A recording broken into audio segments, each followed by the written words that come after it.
Are you torturing yourself by hardly ever eating a sweet treat? And do you feel guilty when you do? Hi, I'm Bernice Hunt and I am a brain health specialist.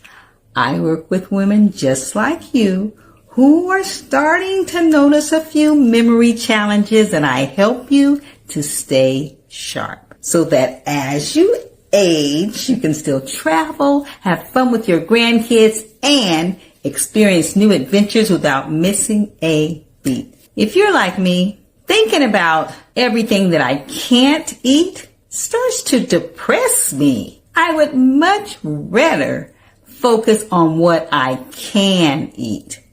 And sweet treats are something you can eat. You just have to know how to be selective. Did you catch my last video? I had a video a few days ago and it was about chocolate, for Valentine's, and we talked about the variations of chocolate and which were the more healthy forms and the least healthy forms. So if you didn't see that video, it's still on my YouTube channel. It's also on my Facebook page, Keep Your Brain Sharp. And so you can go check it out there. But today I wanted to continue on that vein, and I want to talk about eating sweet treats that are good for your brain. Okay, so there's three major guidelines I want you to focus on. Number one, go natural as much as possible. Number two, choose homemade over store-bought. And number three, learn to tell the difference between when you're having a sweet craving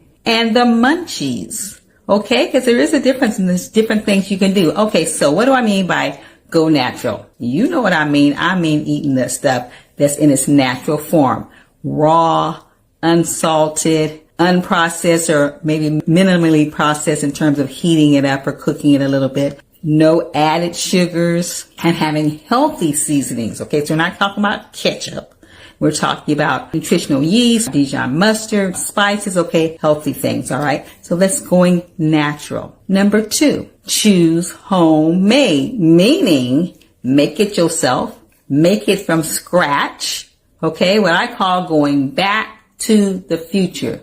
You do it the old-fashioned way. You don't have to buy everything pre-made and pre-cooked or whatever from the store. You can make it yourself, and sometimes it's a lot easier than you would have thought, and definitely tastes better. The types of homemade things you can do could be like having banana and ice cream or some type of fruit sorbet instead of traditional store-bought ice cream. Okay, we might want to make your own granola, guys. It's not that hard, and you can put what you want in there, and you don't have to load it up with a lot of sweeteners. Okay, make your own granola instead of buying that prepared stuff.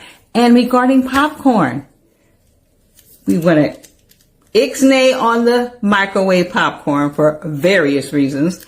And we also don't want to get in the habit of buying that packaged popcorn in the stores. Guys, air pop your popcorn, or even go back further and use the skillet. You remember Jiffy Pop? Okay, but we don't want to put it in the aluminum foil though, but we can just get a skillet. Hey, put a little oil in there, put a little just regular popcorn kernels, shake her up, guys, the old-fashioned way. You know what I'm talking about. Okay, so make your own popcorn. All right, and then when you season it, you can put, you can put healthy seasoning spices on there instead of all that salt. You can use nutritional yeast. And I also sometimes throw in dried cranberries to get a little sweetness in there. Not a whole lot of dried cranberries, just enough to where you can get sweetness every now and then in your mouth, as a sweet treat. Okay, so make your own popcorn. Also, you can make your own brownies, and they can be made from sweet potatoes, quinoa. There's all kind of versions of brownies you can make, and baked apples, berry cobblers. But have some control over the sugar or the types of sugar you're using. But you can make some delicious ones with that, and also just applesauce.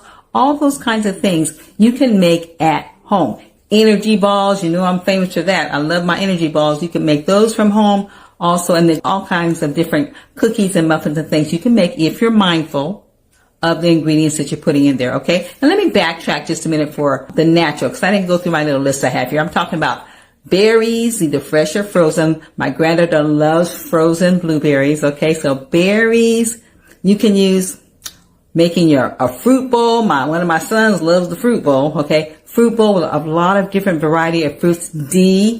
Delicious. Okay. Any kind of fresh fruit, green apples, bananas, and chocolate bark. Chocolate bark is so easy to make, and you use your own dark chocolate or your cacao nibs, melt that chocolate, and you put in dried cranberries, different nuts, those kind of things. Delicious. You're not going to eat a lot of it because it's dark chocolate. And if you're like me, you can't eat a whole lot of dark chocolate, which is a good thing. Okay. But it gives you that little sweetener to it with the cranberries and things in there. Yogurt parfait. That layered yogurt and fruit and berries. Okay. And you can sprinkle some of your own homemade granola on there. And salsa, peach salsa, mango salsa. I had some of that I think I bought some years back at, what store was that? Costco, I think it was. But anyway, didn't even realize I could make it myself. Okay, so that's a little sweetness in this. Peach salsa, mango salsa, okay, and you can use your veggie sticks or whatever and use it as a dip with that. Delicious and a little sweetness attached to that. And smoothies, guys. All smoothies don't have to be green. If you want a little sweetness, a little sweet treat, make a sweet smoothie that's using mangoes, that's using peaches, pineapples. Have you had a date smoothie? Oh my goodness. That's a good thing. It is high in sugar though, but it has a lot of healthy things to it. So you don't want to have a lot of it. Don't have it all the time. But when you do have some, you will remember it. All right. So anyway, smoothies are good things too. So those are some of the naturals. Backtrack for that because I forgot. Okay, let's move on up to knowing whether you're having a sweet craving or just the munchies. Some experts say when you're having these cravings or when you think you're having a sweet craving, the first thing you might want to do is try to do something else. Drink some water because you might just be thirsty.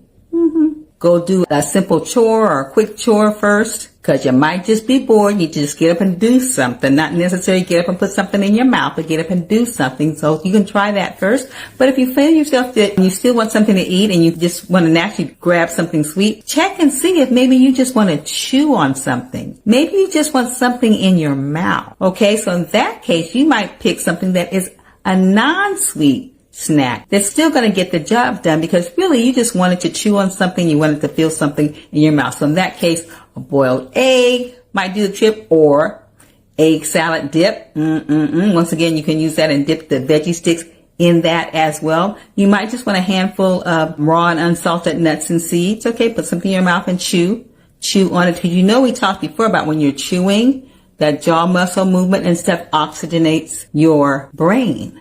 Okay, gets better blood flow to your brain. So that may just be something that your body is wanting to get that chew motion going. So you can do that with things like that. Also, sweet baked potato with cinnamon on it. And sometimes I do put a little honey on it if the sweet potato that I get isn't that as sweet as I would like it to be. Just a little bit on. And that's what I do, a little bit of maple syrup, actually not honey, but maple syrup on it, and I love that. But you don't have to do that. You can just go ahead and do the sweet potato with cinnamon, okay? And also soups, tomato soup, split pea soup, okay, other kinds of soups that you like give you that something in your mouth feeling, and it may just be all you need, okay? All right, so try those things. So if you want some of these recipes, the things I talked about, I have recipes for most of them, okay? And so if you want some of them, I'm going to be distributing these recipes in my text, the text service that I have where people that subscribe to it, and it is for free. I text you things weekly, and I'm going to put some of these recipes in there. So if you're not yet a text subscriber, it's a free service that I do. Just go ahead and click the link. I'm leaving the link for you. Click on there and register, sign up for that, and you'll be getting some of these recipes through this month. Okay, so that's good for you. So your brain's destiny is in your hands. So happy Valentine's Day, everyone. And I hope you didn't pig out on all the stuff you shouldn't eat. But if you did, just get back on the horse tomorrow. Okay, your brain's destiny is in your hands.